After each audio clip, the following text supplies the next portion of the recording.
చూడు ఇక్కడ నేను నించున్నానా, నాతో పాటు ఇక్కడే నించున్నా. అయితే నాతో రౌండ్ రౌండ్ తిరుగుతుంది. అదో నాతో పాటు వచ్చేసి నా వెనకాతలా వస్తుంది. చూడండి నేను ఇటు వెళ్తున్నాను, ఇటు వస్తుందండి. ఎవరు చిన్నప్పుడు ఇలాగే ఆడుకునే వాళ్ళు ఉండరా, మనం ఎటు వెళ్తే అటు వెళ్తున్నట్టు ఉంటుంది మూన్ కూడా. ఎవరికి వాళ్ళకి అలా అనిపిస్తుంది. అది నాది. That is my property.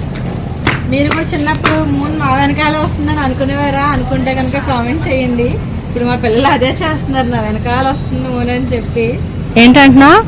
అప్పుడు నువ్వు ఒక మూన్ పట్టుకుని ఫోటో తీసావు కదా, అది ఎలా తీసావు? ఎలా అంటే చూపిస్తాను, ఎలారా ఇలా మూన్ కి పెట్టి మనం ఇదిగో జస్ట్ ఇలా ఫోటో తీసుకున్నాను నేను. ఇలా పెట్టు, పైకి పెట్టు, ఇంకా దగ్గరికి పెట్టు, ఫోటో తీనా అలా.